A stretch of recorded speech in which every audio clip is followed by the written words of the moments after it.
শুরু হয়ে গেছে ত্রয়োদশ জাতীয় সংসদ নির্বাচন ও গণভোট, যার অপেক্ষায় ছিল পুরো বাংলাদেশ। যে বাংলাদেশে এই মুহূর্তে নজর পুরো বিশ্বের ত্রয়োদশ জাতীয় সংসদ নির্বাচনে কিন্তু এই মুহূর্তে আমরা একটি কেন্দ্রতে রয়েছি, যেটি সিলেট মহানগরীর একটি কেন্দ্র, সিলেট 1 আসনে একটি কেন্দ্র, 109 নম্বর কেন্দ্র। এই কেন্দ্রতে আমরা দেখছি যে ঠিক 7:30-এই কিন্তু ভোটাররা কেন্দ্রে প্রবেশ করেছেন এবং ভোটারদের দীর্ঘ লাইন, একেবারেই বলা যায় উৎসব মুখর পরিবেশই আসলে ভোট দিতে ভোটাররা এসেছেন।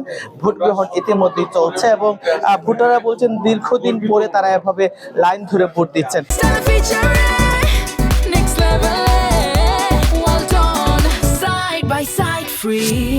সিলেট জেলাতে 1016টি কেন্দ্র রয়েছে। 1016টি কেন্দ্রের মধ্যে 4 শতাধিক কেন্দ্র কিন্তু ঝুঁকিপূর্ণ কেন্দ্র রয়েছে। তবে প্রশাসনের পক্ষ থেকে বলা হয় যে সব কেন্দ্রেতেই কিন্তু তারা আইন শৃঙ্খলা বাহিনী মোতায়েন রেখেছে। একেবারে জানিয়ে রাখতেছে প্রতিটি কেন্দ্রেতে কিন্তু 12 জন করে আনসার এবং ঝুঁকিপূর্ণ কেন্দ্রেতে 4 জন পুলিশ সদস্য এবং সাধারণ কেন্দ্রেতে 3 জন পুলিশ সদস্য মোতায়েন করে রাখা হয়েছে। এছাড়াও কিন্তু সিলেট মহানগরীতে 6টি থানায় কিন্তু 10টি ড্রোন দিয়ে পর্যবেক্ষণ করবে সিলেট মেট্রোপলিটন পুলিশ। এবং জানিয়ে রাখতে চাই সিলেটের জেলায় কিন্তু 11টি থানায় 2332 জন এবং সিলেট মেট্রোপলিটনের 6টি থানায় 2200 এবং 13 জন অফিসার, 550 জন র্যাব মোতায়েন রয়েছে এবং 55 থেকে 57 প্লাটুন বিজিবি মোতায়েন রয়েছে। এছাড়া সেনাবাহিনী তো রয়েছে।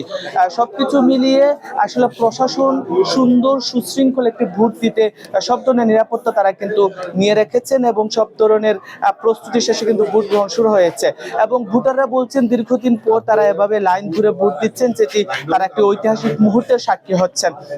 অনেকেই বলছেন যে শুধুমাত্র আমরা যে কেন্দ্রতে রয়েছে কায়স্থলী উচ্চ বিদ্যালয়, এই কেন্দ্রে প্রতিটি কেন্দ্রে আমরা দেখেছি ভোটারদের দীর্ঘ লাইন। ভোটাররা এই লাইন ধরে ভোট দিতে পেরে তারা অনেকে শৈশবের স্মৃতিচারণ করছিলেন যে শৈশবে তারা ছোটবেলায় এরকম ভোট দিত।